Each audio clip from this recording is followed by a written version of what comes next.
Então a gente terminou, se eu não me engano, a gente terminou o livro de Apocalipse durante a pandemia, né? Uma época difícil, né?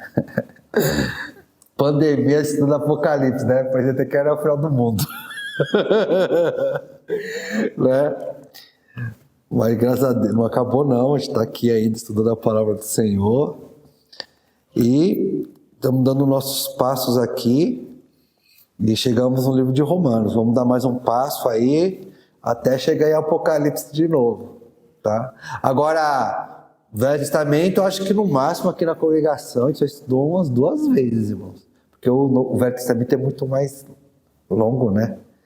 E a gente terminou também há pouco tempo, online. Antes a gente fazia aqui quinta-feira, né? Terminamos online o Velho Testamento e agora a gente já estamos em Êxodo, segundo livro do Velho Testamento. E nós mulheres terminamos o Apocalipse. E vão retornar, né, para Mateus. Glória a Deus. Dá um medinho, né, quando a gente vai estudar Apocalipse, é tão difícil, né? Mas eles foram lá, tentaram, é isso aí mesmo. Isso, não pode fugir. E vocês não são obrigados a fingir que sabe quando não sabe, basta falar, isso aqui eu não entendo, irmão. Mas tem muita coisa ali que vocês conseguem compreender, pegar, e vocês não pegariam se não se dispusessem ao desafio, né? Então aqui Romanos capítulo 6, na última oportunidade eu estudei com os irmãos aqui até o versículo 14, o apóstolo Paulo combatendo uma ideia que já estava se espalhando ali em meio à cristandade naqueles dias. Infelizmente também essa perversão acaba se infiltrando nas igrejas. Isso é uma perversão que acontece dentro do mundo religioso e que o Paulo aqui está combatendo a distorção de suas palavras, que na verdade não são suas palavras, são as palavras de Deus, porque até o próprio apóstolo Paulo, lá em Gálatas capítulo 1, ele falou que mesmo, um anjo vindo do céu, ou nós mesmos vos anunciemos um evangelho além do que já foi anunciado, é maldito. Ele mesmo falou, se a gente anunciar outro evangelho além do que a gente já anunciou, é maldito. Se ele fosse o autor, ele fala, estou revisando aqui, estou modificando. Mas por que ele mesmo não podia mudar? Porque as palavras não são dele. Essas palavras aqui foram inspiradas pelo Espírito Santo de Deus. É a palavra de Deus. Tá? E essa perversão é o seguinte, Jesus pagou o preço dos nossos pecados. Então, estou na época da graça. Então, eu não preciso ficar me preocupando se eu vou pecar ou não. Eu não preciso me preocupar em resistir às tentações. Porque quanto maior o pecado, maior é a graça de Deus, maior o favor de Deus. E Paulo ele vai combatendo isso. Não é bem assim não.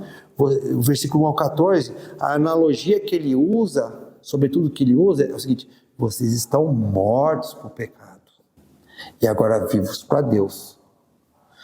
Isso significa que o servo de Deus, vamos reiterar, significa que o servo de Deus não peca, ele não vive pecando, como a Bíblia fala lá em 1 João. Aquele que é nascido de Deus não vive pecando. Agora, como nós vivemos num mundo decaído e fomos condicionados a pecar desde o nosso nascimento, porque nós convivemos com pecadores, não com pessoas perfeitas, a gente às vezes falha, irmãos, a gente cai, mas diferentemente da época que a gente vivia longe do nosso Senhor, nós temos uma rota, que nem o GPS. Quando você tem uma rota e porventura você erra o caminho, o que acontece? Já se recalcula de novo para voltar para a rota. Quem está no mundo, irmãos, não tem rota, a rota é da perdição. Então, assim, o pecado na vida do cristão não é a regra, é a exceção, é o equívoco. E para a gente não errar a rota, o que a gente faz? Busca a comunhão constante com o Senhor. E quando a gente erra, a gente reconhece que errou. Porque se você não reconhece o erro, você vai se iludir, achar que é certo e continuar naquele caminho da perversão. Então ele falou assim, o apóstolo Paulo falou assim, jamais, nós morremos por pecado. Ele fala que o batismo representa o quê? O sepultamento Fala aqui no versículo 4, nós fomos, pois, sepultados com ele na morte pelo batismo. Então o batismo, ele representa o quê? Um sepultamento. A própria palavra batismo, na sua origem grega, significa mergulho. E tem essa analogia, você não sepulta uma pessoa simplesmente com um punhado de terra na cabeça. É por imersão. Não é simplesmente um banho. Como fala em 1 Pedro, fala que o batismo nos salva. Não por causa da remoção da imundícia da carne. Ou seja, não é um banho. É um ato de consciência para com Deus. Você está entrando em uma aliança com Deus. Então nós fomos sepultados, versículo 4.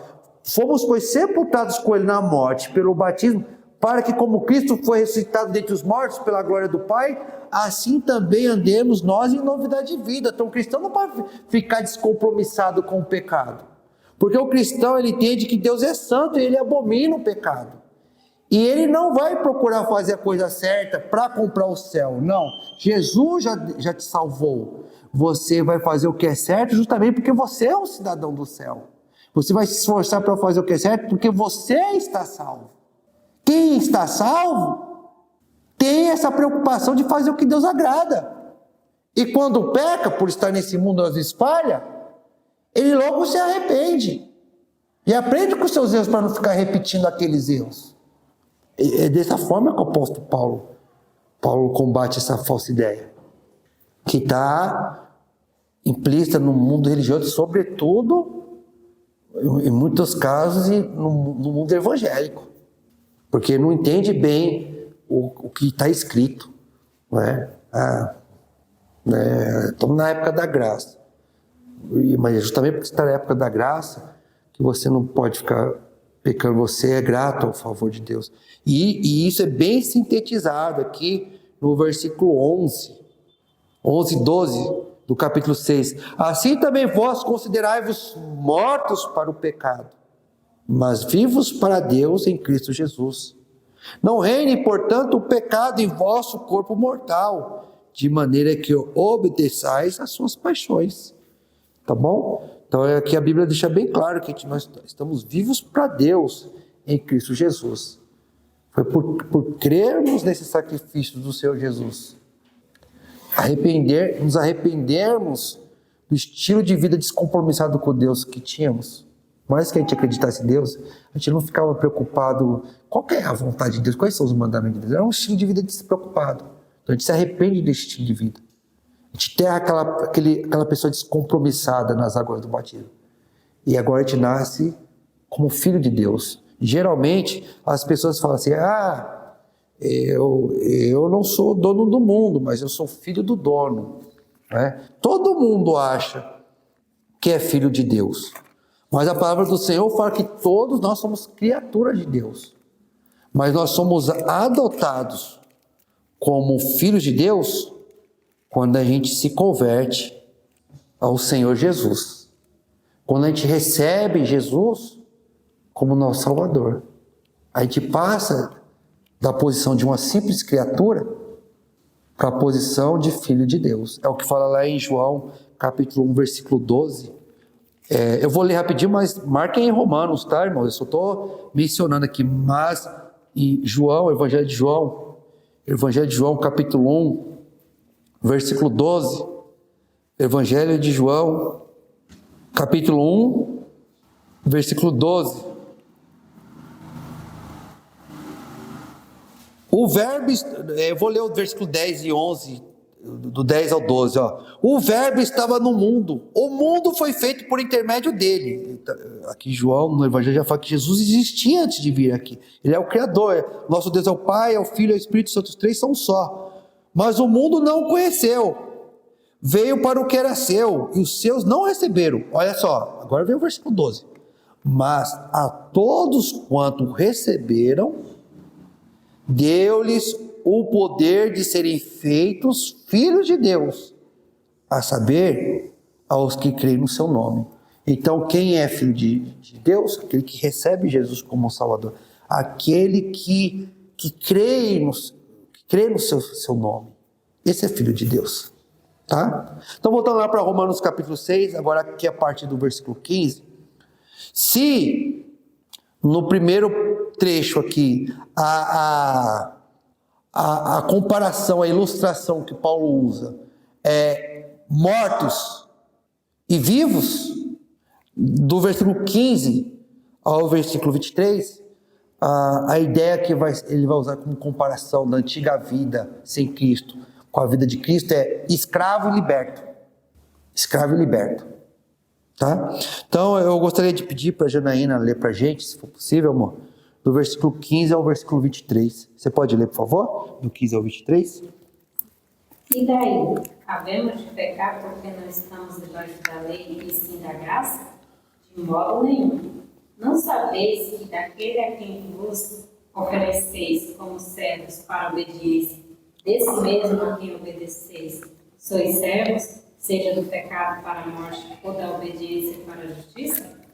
Mas, graças a Deus, porque outrora escravos do pecado, contudo, viestes a obedecer de coração a forma de doutrina a que fostes entregues. E, uma vez libertados do pecado, fostes feitos servos da justiça. Falo como homem, por causa da fraqueza da vossa carne. Assim como oferecestes os vossos membros para a escravidão da impureza e da maldade para a maldade, assim oferecei agora os vossos membros para servirem à justiça, para a santificação. Porque quando erais escravos do pecado, estáveis isentos em relação à justiça. Naquele tempo, que resultado escolhestes? Somente as coisas de que agora vos envergonhais, porque o fim delas é morte. Agora, porém, libertados do pecado, transformados em servos de Deus, tendes o vosso fruto para a santificação e, por fim, a vida eterna. Porque o salário do pecado é a morte, mas o dom gratuito de Deus é a vida eterna em Cristo Jesus, nosso Senhor. Obrigado, Jana. Então, versículo 15 aqui. E daí? Havemos de pecar porque não estamos debaixo da lei, sim da graça? De modo nenhum. Está vendo? Como a pergunta que ele faz aqui no versículo 15 é muito semelhante à mesma forma que ele começa ali o versículo 1 do capítulo 6. Olha só o versículo 1 do capítulo 6. Que diremos, pois? Permaneceremos no pecado para que seja a graça mais abundante? De modo nenhum. Versículo 15. E daí, havemos de pecar porque estamos debaixo da lei, sim da graça? De modo nenhum. Então ele sempre está combatendo essa ideia de que porque você está na graça, na época da graça, do favor de Jesus Cristo, você pode viver uma vida comprometida, sem se preocupar em obedecer os mandamentos de Deus. Essa ideia é do inimigo. Primeira resposta que ele dá: não, porque vocês morreram para o pecado. Vocês não vivem mais para o pecado. A função da vida de vocês não é pecar. A função da vida de vocês, o sentido da vida de vocês é procurar fazer o que é a vontade de Deus. Então não dá para você ficar vivendo pecando, sem se preocupar em fazer o que é certo. E reitero, embora lá em 1 João capítulo 1 a Bíblia fala: filhinhos, se dissermos que não temos pecado, estamos mentindo. Se alguém pecar, temos um advogado junto ao Pai, Jesus Cristo justo. Ele é a propiciação pelos nossos pecados. Porém, o mesmo João, lá em 1 João capítulo 1, fala que aquele que é nascido de Deus não vive pecando, ou seja, é o desvio de rota. O servo de Deus, quando ele peca, ele se entristece e ele procura se arrepender, ele procura aprender com o seu erro. E isso só é possível graças ao quê? O sangue de Jesus Cristo. A graça não é para você pecar, a graça é para você ter a oportunidade de se arrepender. E aqui o apóstolo Paulo vai falar: vamos viver no pecado porque não estamos mais na época da lei e sim da graça? De modo nenhum. E se antes lá ele falou: você não vai de modo nenhum porque você estava morto e agora você está vivo para Deus, aqui ele vai falar: de modo nenhum, porque antes vocês eram escravos do pecado, agora não são mais. Antes vocês não tinham meio, vocês não tinham libertador, agora vocês têm um libertador. É outra comparação, mas é sempre com o mesmo foco. Ficou claro, irmãos? Ficou claro? E é isso que ele vai começar a desenvolver aqui a partir do versículo 15 em diante. No versículo 16, ele fala aqui: não sabeis que daquele a quem vos obedeceis como servos para obediência, desde mesmo a quem obedeceis sois servos, seja do pecado para a morte, ou da obediência para a justiça. Não tem meio termo, irmãos. Se você não for servo de Deus, e a palavra grega que é muito mais profunda, escravo de Deus, embora Deus não nos trate como escravo, mas a gente tem que entender que por merecimento nós somos escravos. E já é uma grande honra sermos escravos de Deus. Mas Deus é tão bom, que da mesma forma que aquele filho pródigo falou para o pai dele, naquela parábola que Jesus contou em Lucas, se eu não me engano, capítulo 15, se eu não me engano, tá? Aquele filho pródigo arrependido falou: pai, eu não sou digno de ser chamado teu filho, me aceita como um dos teus escravos. O pai não, falou: traz uma túnica para o meu filho, que representa que ele cobre nossos pecados. Traz um anel e coloca no dedo, coloca as sandálias nos pés dele, ele não vai viver como um mendigo. Mas para que isso acontecesse, o filho foi à presença do pai e falou: eu não mereço nem ser chamado teu filho, me aceita como um dos teus trabalhadores. João Batista, quando ele estava pregando sobre Jesus, ele falou: eu não sou digno nem de desatar as correias das suas sandálias. Quem fazia isso era trabalho de escravo. Então, a gente tem que entender o seguinte, irmãos: mesmo que Deus não nos tratasse como filhos, ainda assim a gente não mereceria nem ser escravo dele. E se a gente fosse escravo dele, simplesmente escravo dele, ainda assim seria o melhor para a gente. Por quê? Porque esse Senhor nos ama. A gente tem que entender que Deus, Ele não quer que a gente viva pecando, porque o pecado nos destrói, o pecado nos explora, o pecado nos oprime. Por quê? Servidão em si, irmãos, neste mundo, não é necessariamente uma coisa ruim. No mundo existe hierarquia. No mundo existe, uma organização. E todo ser humano tem que saber se submeter a algo que é maior do que ele, que é mais forte do que ele. Senão assim a sociedade não funciona. Não funciona. Até Jesus, a Bíblia fala, que lá em Filipenses capítulo 2, que mesmo ele sendo Deus, ele não se apegou a isso. Para nos salvar, ele se esvaziou, assumindo a forma de servo, obedecendo ao Pai. Mas o Pai o exaltou, e não existe nome maior do que o nome de Jesus. Se a servidão em si fosse uma coisa necessariamente errada, Jesus não teria se tornado um servo. Está entendendo? A questão é: a quem eu devo servir? Servir ao pecado? Servir à injustiça? Ser escravo de um vício? Algo que me afasta de Deus? A Bíblia fala: é morte, é perdição, é destruição. Mas quando a gente se dispõe a servir o nosso Deus, é vida, é plenitude, é salvação. Jesus mesmo falou para os seus discípulos: aquele que quer ser o maior entre vocês, tem que ser o primeiro a servir. Porque o Filho do Homem não veio aqui para ser servido, mas para servir e dar a vida pelo mundo. Jesus serviu, mas serviu a justiça de Deus, fez a vontade do Pai, trabalhou para o bem comum. Então não tem um meio termo. É que nem a questão das pessoas que falam assim: eu não creio em Deus, ninguém manda na minha vida. Eu já ouvi um ateu falando isso, eu creio em Deus, eu sou Deus da minha vida. Sabe que ele acaba idolatrando? Bob Dylan, um cantor. Acaba idolatrando um político, um pecador. Às vezes acaba se prejudicando, morrendo. Às vezes um time de futebol. Tem gente que sua religião hoje é o futebol. Não estou falando que é errado, tá, irmãos? Embora não acompanhe jogos de futebol, É um entretenimento, mas tem gente, irmãos, que idolatra mesmo, que é capaz de matar ou morrer por causa de um time. Uma briga de torcida organizada. É o valor absoluto. Se deixar, ele até abandona a esposa, filhos, por causa de time, entendeu? É sua religião. Então, assim, o ser humano foi feito para adorar. Por mais que a pessoa te diga ateu, se não adora o único e verdadeiro Deus, ele vai adorar alguma coisa inferior. E essa coisa inferior não é capaz de salvá-lo, não é capaz de socorrê-lo, não é capaz de dar para essa pessoa a vida eterna. O nosso Deus, sim. O nosso Senhor, sim. Ele vive e reina. Versículo 17.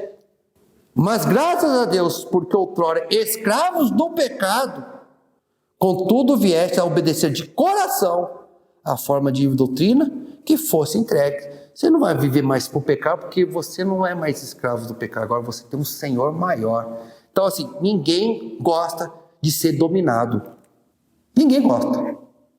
Ninguém gosta de ser mandado, irmão. Fala, eu gosto de mandar. Eu gosto de abrir mão da minha vontade. Está mentindo. Mas para eu lidar melhor com essa questão, que pelo menos eu me submeta a alguém que é mais capacitado do que eu. Não é? Quando você se submete a alguém que é mais capacitado do que você, que entende melhor das coisas do que você, é muito mais fácil obedecer. É ou não é, irmãos? Mais poderoso do que você, é muito mais fácil obedecer, né? Triste é você obedecer a alguém que é mais fraco do que você, mais burro do que você, inferior a você, e que por você obedecer essa coisa ao indivíduo, você só se prejudica, só se destrói. Assim é o pecado. Deus, ele não fica falando para a gente, não faça isso, meu filho, deixe de fazer aquilo, toma cuidado com isso, meu filho. Não é porque Deus gosta de mandar por mandar, irmãos. Deus não precisa da gente. Somos nós que precisamos do Senhor.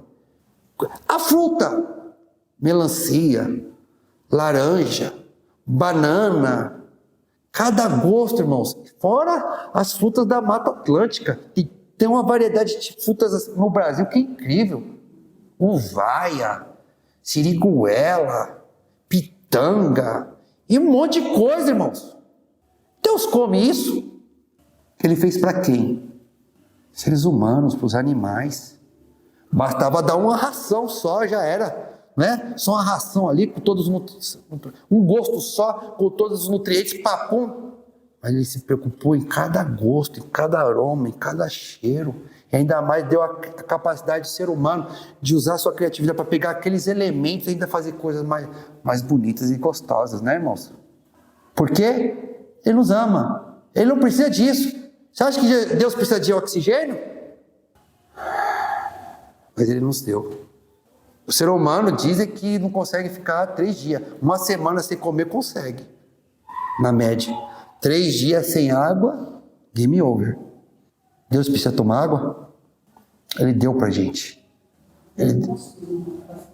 Então, ele deu pra gente.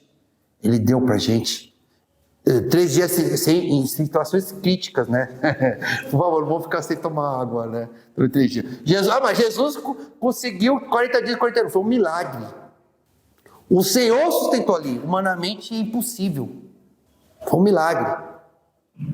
Então, você tem que entender o seguinte: Deus não precisa de você. Ele te deu isso para a humanidade, mas nem todas as pessoas reconhecem isso e dá glória a Ele. Mesmo no mundo que decaiu. Deus, Ele nos dá os mandamentos porque Ele quer o nosso bem. E não só pela perspectiva dessa vida. Porque o ser humano, irmãos, ele ganhou a eternidade de Deus. A questão do destino eterno. Porque o Evangelho, irmãos, se fosse só pela perspectiva dessa vida, principalmente para os cristãos do primeiro século, causou a morte deles.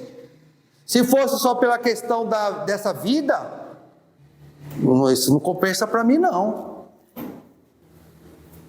Porque enquanto as pessoas estão batendo palma para a justiça, tudo bem. E quando a música muda, quando começa a ter perseguição contra aqueles que fazem a palavra de Deus, fazem a vontade de Deus, Mas eles foram os fiéis porque eles tinham certeza que a história não se encerra aqui. E é claro que eles queriam viver aqui, tranquilamente, adorando a Deus. Mas entre escolher essa vida transitória ou escolher a eternidade que não pode ser roubada, eles escolheram o melhor. Às vezes você pode escolher entre duas coisas, entre uma coisa boa e uma coisa ruim. Fácil. É a melhor escolha mais fácil. Escolher entre uma coisa ruim e uma coisa boa. Entre duas coisas boas já fica mais difícil, porque você quer as duas. Mas quando você não pode ter as duas, você tem que escolher a melhor. E quando tem situações que são coisas ruins, difíceis, você tem que escolher a menos ruim. Tem épocas, tem certas situações na história da humanidade que você vai ter que escolher o que é melhor. Ou, infelizmente, o menos pior. E é por isso que os cristãos do primeiro século são chamados de mártires. A palavra mártir, em grego, significa testemunha. Eles testemunharam a ressurreição de Jesus Cristo. As pessoas geralmente só mentem por medo ou para ganhar, para evitar um perigo ou para ganhar alguma vantagem. Se a ressurreição, irmãos, fosse uma mentira, que perigo eles deixaram, eles escaparam mentindo? Pelo contrário, por eles pregar que Jesus ressuscitou, que Ele é o Salvador, que um dia Ele vai vir aqui, vai ressuscitar tudo, vai julgar a humanidade, e que existe o céu e o inferno. Eles não evitaram perigos, eles sofreram perigos, foram jogados nas covas dos leões, perderam suas vidas, seus bens. E que vantagem eles conseguiram, se fosse mentira? Que vantagem eles conseguiram nessa vida? Eles perderam a sua vida. Então por que eles insistiram tanto? Porque eles tinham certeza da verdade. E quando a eternidade está em jogo, a salvação vem em primeiro lugar. Dá glória a Deus, porque a gente está vivendo uma época que você pode ser cristão sem ter esse tipo de perseguição. Que a gente pode estar aqui louvando ao Senhor, estudando a Bíblia, sem correr o risco de sermos mortos. A única coisa que as pessoas podem fazer é querer nos lacrar, nos caluniar, sabe? Mas veja que os nossos irmãos do passado estavam dispostos a sofrer para ir dar a vida eterna. Isso, irmãos, é absolutamente nada diante do que Jesus ganhou para a gente. E apesar de tudo isso, sim, irmãos, você obedecer a palavra de Deus, isso te faz uma pessoa muito mais feliz aqui na terra, sim. Muito mais feliz aqui na terra, sim. O dinheiro que vai ali para o vício, para aquilo que te escraviza, para aquilo que te derruba, vai ser para comprar bloco para sua casa, vai ser para comprar tênis para o seu filho, pagar escola para os seus filhos, para você comer uma comidinha melhor, para você ir ali poupando, fazer uma viagem, ajudar na obra do Senhor. O casamento começa a funcionar melhor porque existe algo acima do casal. O casamento não está construído o alicerce na areia, mas uma base fixa, eterna, que é Jesus. Então quando vem as tempestades que vêm sobre todos, o casal está de pé, porque ele sabe que o propósito ali daquela união, daquela família, é muito mais do que agradar um ao outro. Agradar um ao outro, quem sim faz parte, mas é glorificar a Deus, e não é a vontade de Deus que a família se destrua. Quantas pessoas casam com amor? Quantas pessoas casam se gostando? Mas depois de um certo tempo, o relacionamento acaba.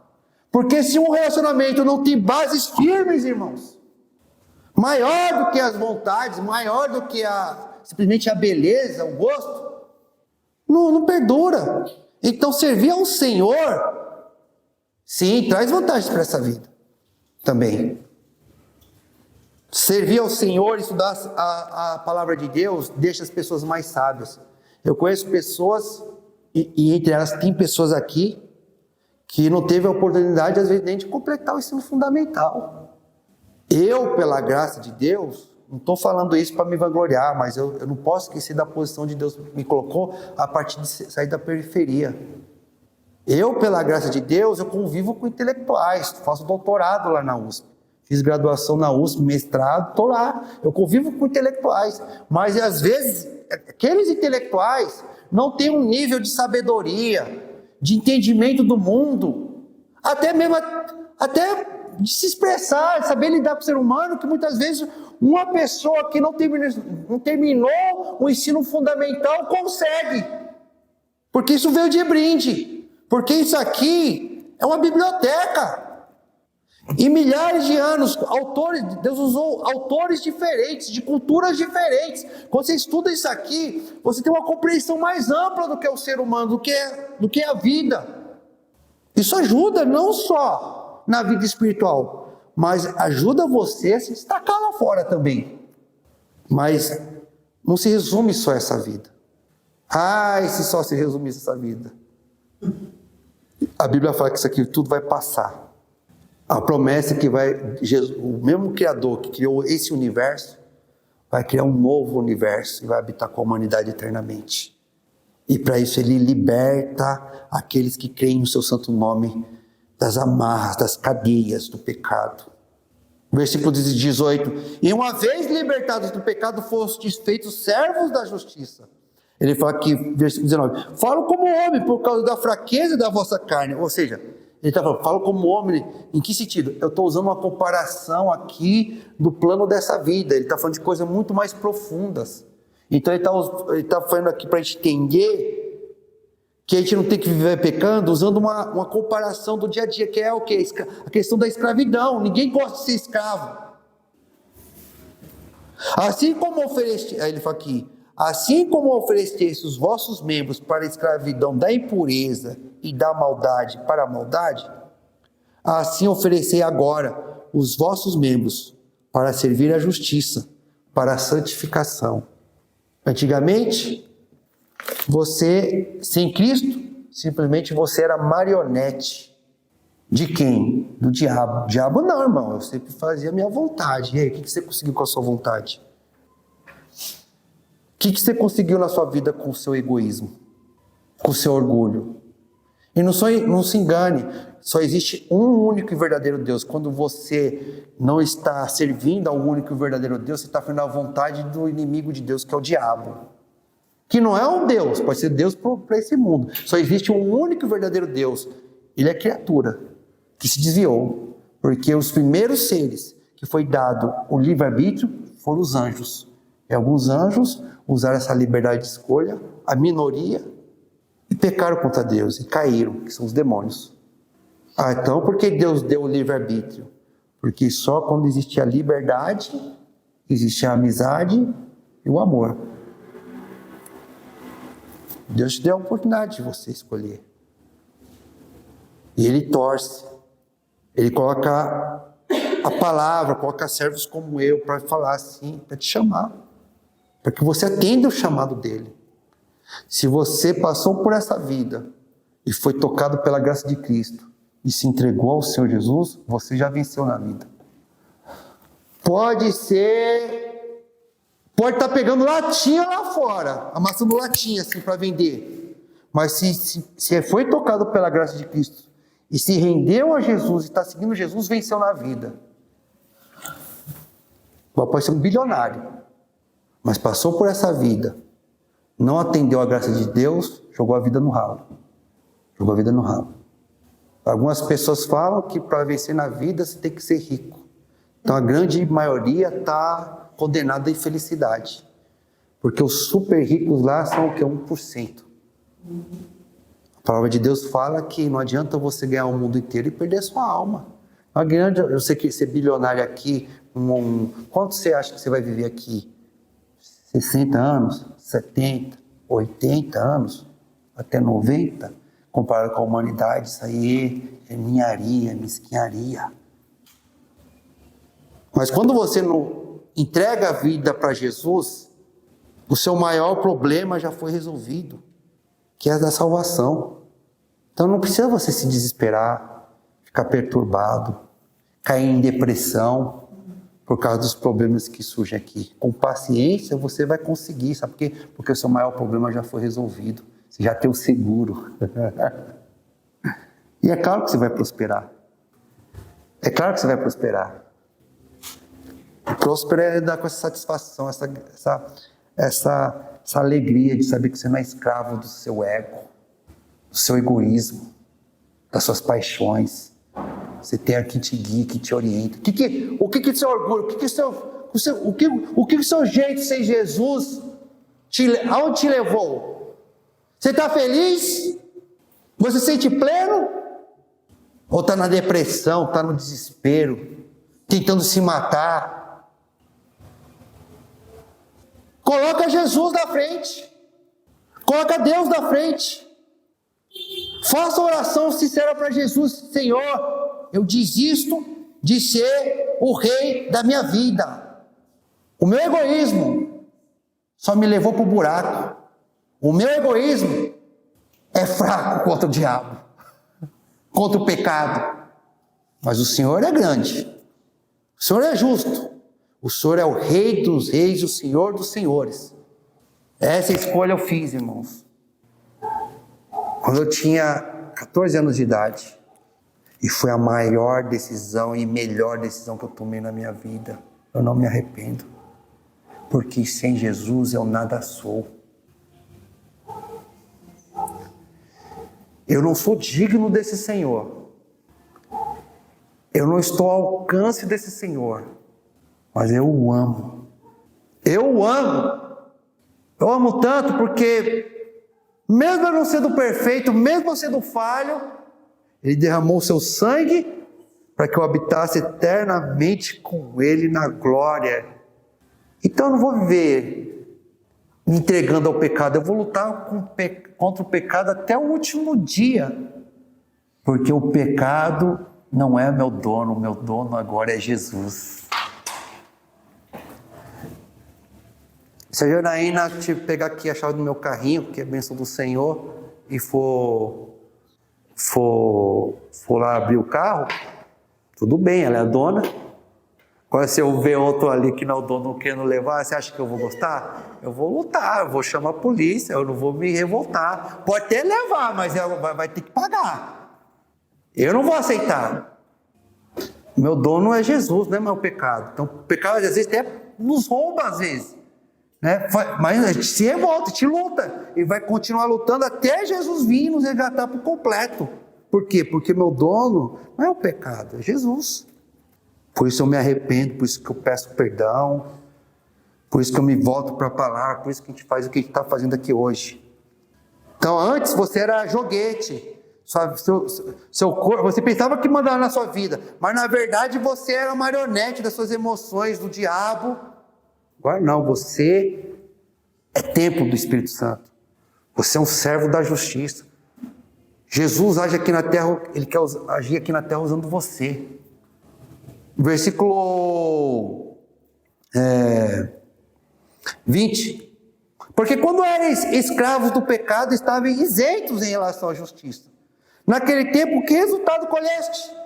Somente as coisas que agora vos envergonhais, porque o fim delas é a morte. Quando você estava no pecado, vocês eram o quê? Isentos em relação ao pecado. Isso não significa, irmãos, assim, que isento significa assim, que você não precisava se preocupar com o pecado. Isso significava que o quê? Que você, isento, que o pecado não tinha ação sobre você. Não é isso. Você era isento em pecado porque você não tinha preocupação com o pecado. Mas não ter preocupação com o pecado não significa que o pecado não está destruindo a vida da pessoa.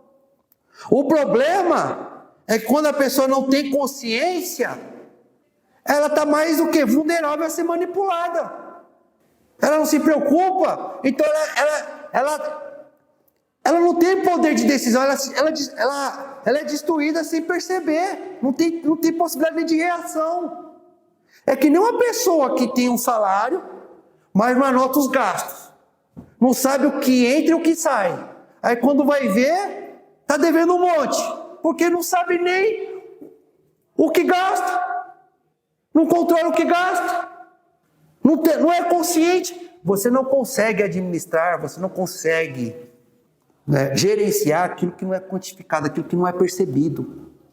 Antes, você não tinha essa preocupação com o pecado. Você achava que essa é coisa de religião, isso aí é coisa de fanatismo. Não, o que importa assim é a lei, mas eu obedeço a lei aqui da terra quando me convém, tal.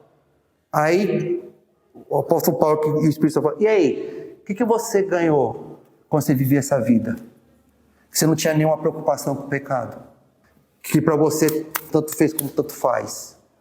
Só as coisas que agora você se envergonha. Se envergonha por quê? Porque você tem consciência. Não estou dizendo, irmãos, que a vida de quem é convertido, a vida que tem o Espírito Santo, é mais, como eu posso dizer, emocionalmente, assim, vai ser mais tranquilinha. O que eu estou querendo dizer? Da mesma forma que uma pessoa ali, quando ela está anotando os gastos dela, vai chegando a hora que o dinheiro vai gastando, né? Aí quando vê que o dinheiro está gastando, assim, vai estar acabando tudo, ele vai ficando mais angustiado, não vai? Não vai ficando mais angustiado? Ele vai ficando mais angustiado. Mas essa angústia vai fazer ele pisar no freio e evitar o quê? Despesas supérfluas. Isso vai salvar a pessoa. O cristão, quando ele peca, ele fica muito triste. O cristão, quando peca, às vezes ele chora. O cristão, quando peca, ele fica deprimido. Mas essa tristeza, segundo Deus, conduz para a vida eterna. Porque essa tristeza que faz a pessoa se arrepender é diferente da culpa do mundo. Porque a tristeza aquele que tem a Deus, quando ele peca porque ele ama a Deus, ele não queria causar aquela vergonha para Deus, mas ele descansa no amor do Senhor. Senhor, meu filho, você está arrependido? Tenta de novo. Se arrepende. Você vai conseguir. Entenda o que aconteceu para você evitar isso. Aí você vai treinando, você vai se santificando, o Espírito Santo vai te ajudando. Porque você não é mais isento ao pecado, você se preocupa com o pecado, tá entendendo? Então não fique triste quando você pecar. Não, assim, não fique desesperado quando você pecar e ficar entristecido. Não fique desesperado achando que Deus não te ama, porque você não é um servo de Deus, pela tristeza da culpa quando você faz algo que é errado. Sabe por que você se sente assim? Porque você está vivo. No morto, corta e não sangra. Para quem está vivo, dói quando acontece alguma coisa que é prejudicial, e o pecado nos prejudica. Então a gente está vivo. A gente não está mais morto para Deus. Está morto para o pecado. Então, como a gente está vivo para quando a gente faz uma coisa que desagrada a Deus, é claro que a gente vai ficar chateado. Então, essa vida de descompromisso, como essa vida de que eu posso fazer o que eu quiser com o meu dinheiro, só leva o quê? É metáfora, estou usando comparação. Angústia, tristeza, desespero, se afundar. Versículo 21. Naquele tempo, que resultados colheste? Somente as coisas que agora vos envergonhais, porque o fim delas é a morte. O cristão, ele não nega o passado. Aconteceu. Perdão não é desculpa. Desculpa é você falar que não teve culpa. Está desculpado. Desculpa, tira a culpa. Você não tem culpa. Perdão não. Perdão é você fez algo que é errado, que não é certo. Mas apesar disso, você vai ter uma chance de tentar fazer diferente. Isso é perdão. Eu não vou me vingar de você. Eu não vou pagar na mesma moeda. Isso é perdão. Isso é perdão. Não é? Então, quando ele fala aqui que a gente se envergonha, é porque te lembra assim. Porque o que é experiência? É você aprender com os seus erros e com os seus acertos. Os acertos para continuar e os erros para evitar. E quem não aprende com os erros nunca vai ter experiência. Então o cristão ele vai olhar para aquilo com vergonha assim. Pisei na bola, mas ele vai aprender com aquilo para não fazer mais. Um cristão ele nunca vai olhar para o passado de pecado dele dando risadinha. Ou fazendo piadinha. Achando bonito. Eu não gosto de cristão fazendo piadinha de cachaceiro, ou de drogado, ou na época que era mulherengo, que deitava com os outros e fala aquilo na roda de irmãos como se fosse algo bonitinho, dando risadinha. Sabe por que a gente não pode ficar falando isso? Porque a gente tem que ter vergonha. Porque Deus é santo e aquilo causou tristeza no coração de Deus e estava destruindo a nossa vida e a vida de outros. Então não pode ser motivo de alegria, de risadinha, é motivo de vergonha. E que bom quando o cristão tem vergonha na cara. Por quê? Versículo 3. Porque o salário do pecado é a morte. Eu não posso olhar para o pecado como for uma coisa boa. Porque o salário do pecado é a morte.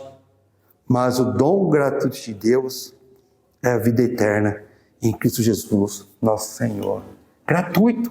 Ah, irmão, gratuito nada, eu tenho que lutar contra o pecado. A Bíblia fala que eu vou receber segundo aquilo que eu fiz de bom ou ruim com o meu corpo, aquilo que eu planto vou colher. Que gratuito nada, tem um preço. Jesus falou que é difícil, sim. Para você acessar a essa graça gratuita tem um preço. Porque se Jesus não tivesse dado a possibilidade da salvação, nada que você pudesse fazer seria suficiente. O que é gratuito é a possibilidade do ser humano viver eternamente com Deus. O que é gratuito que o ser humano não podia comprar e Deus comprou? Comprou? Foi o que? A possibilidade da salvação. Mas para você tomar posse da salvação, você tem que pagar você tem que ter um preço, sim. Jesus Cristo mesmo falou: se você não negar a si mesmo, não carregar a sua cruz, não será digno de mim. E o que é isso? É preço. É preço. Aquele que valorizar qualquer pessoa acima de Deus, acima de mim, não vai dar a vida eterna. E o que é isso? É um preço. É como se alguém tivesse comprado uma mansão. Fala assim, aqui, ó, a mansão é gratuita, mas para você ter a posse dessa mansão, você tem que pegar o ônibus, vir aqui pegar a chave e tal dia aqui para assinar o contrato. Agora é com você. Agora está ao seu alcance. Se a pessoa vier valorizar aquilo lá, ela vai pegar o dinheiro do ônibus, vai pagar o dinheiro no ônibus, vai fazer esforço para pegar o ônibus, caminhar, chegar àquela... Tem um preço? Tem, mas é um preço acessível. Mas aquela mansão o quê? É gratuita. É um favor. Assim é a salvação, muito mais a salvação. Estou fazendo uma comparação, né, irmãos? Pois bem, amados, eu fui até aqui. Obrigado, tá bom? Pela atenção, pela paciência. Alguém quer fazer algum comentário, alguma colocação, alguma pergunta para encerrar? O diabo ele veio para matar, roubar e destruir. Mas Deus veio para dar vida em abundância. Amém. E aqui, irmão, nos fez aqui, ele fala assim, livre do pecado. Quando teremos o começo permanecemos no pecado, porque seja a graça mais abundante, né? Aí ele fala, de modo nenhum, né? E aqui também ele vem no 15, né? Que é até mencionar aqui mesmo. E daí, havemos de pecado, porque não estamos debaixo da lei, e sim da graça. Ele fala de novo, de modo nenhum. E é que eu acho interessante também, irmão, esse aqui eu acho que é o 13, é o 12. Não reine, portanto, o pecado em vosso corpo mortal, de maneira que obedeçais às suas paixões. Aí no 13 diz, nem ofereçais dos membros do seu corpo ao pecado, como instrumentos de iniquidade, mas oferecei-vos a Deus como ressurreto entre os mortos, e os vossos membros a Deus como instrumento de justiça. Amém. Eu achei muito bonito essa passagem. É verdade. E Deus, ele veio e morreu, mandou seu filho morrer na cruz por nós. Né? E aqui, ele está nos ensinando como a gente temos que caminhar diante dele. Para um dia nós termos a vida eterna. Amém. Né? Porque se nós viver aqui em desobediência ao Senhor, pecar, a gente peca. Nós não somos perfeitos, né? Perfeito só tem um. Mas o irmão colocou muito bem aí, o importante é puxar o freio de mão. Muitas das vezes a gente vai ali, a gente não vê, mas o Senhor, ele é tão bom que ele mostra para a gente, quando a gente tem o temor do Senhor. Isso. Ele mostra para a gente, e a gente vê ali e vê que está errando, a gente puxar, isso aí eu vejo que é um temor muito grande a Deus. Isso. Agora, aquele que fica errando, irmão, e fica desenfreadamente, aí esse sim, volta lá no lamaçal de onde Deus tirou ele. É a mesma passagem que eu fiquei assim, irmão, até me arrepiei agora. do cachorro que vomita e como vomita. É. Né? Então, a gente tem que ter essa consciência que Deus ele é bom. Sim. Né? E a gente temos que voltar para Ele. Exato. Né? Se arrepender diante dele. Exato. Que é Ele, irmão, que vai nos guiar. É Ele que nos guia. É Ele que nos ajuda. Exato. Porque o mundo aí fora, irmão, está muito triste. É. Muitas coisas nos entristecem. Até o que Deus deixou de bonito e de bom que meu irmão colocou do alimento, o ser humano às vezes não está nem enxergando, não. É. Isso aí tem o alimento tão gostoso. Você vai na mata, tem comida, irmão, na mata para você sobreviver se você precisar. Né? Mesmo também se você não precisar plantar, para você colher ali e você comer. Entendeu? Porque lá no Nordeste, até aquela planta lá, irmão, que tem muito espinho. Não sei, que chama. Palma? Chique-chique. É uma planta, irmão, que ela tem muita água, né? No caule, né? No caule dela. Mas acontece que ela tem muito espinho, irmão. Mas mesmo assim ela põe uma fruta, irmão, e essa fruta ajudou muitas das vezes a nos matar a nossa fome. Entendeu? Então, tudo isso que o irmão está falando, eu estava prestando atenção, como Deus é bom. É verdade. Então, o que a gente tem que fazer? Resumindo, se a gente pecarmos, volta para o Senhor. Isso. Né? Volta para os braços do Pai amado, Isso. que é Ele que nos abraça, irmão. Isso. Na hora da dificuldade, essa semana, irmão. Ele torce por nós. Semana passada, eu passei uma semana difícil. Mas a gente achou que estava difícil. Mas essa que a gente passou agora foi mais difícil do que a semana passada. Até com perda minha de familiar. Sei. Mas o Senhor nos dá o sustento. O amparo, né? Então, da mesma forma, Ele nos perdoa nossos pecados. Sei. Obrigado, irmão. Não sei se... Não, glória a Deus. Obrigado. Eu gostei, né, do estudo. Muito obrigado. O Senhor nos esclarece, né, muitas coisas. Glória a Deus. No livro de Romanos. Amém. Não, Se errarmos, volte para o Senhor. Sim. Ele está de braços abertos. sim. É o que Ele quer. É o que Ele quer. E só resta mais queremos, irmão. Exato. Porque o Senhor é bom. Exato. Obrigado. Glória a Deus. Então, na próxima oportunidade, eu estou na tabela aí. Vamos continuar no capítulo 7.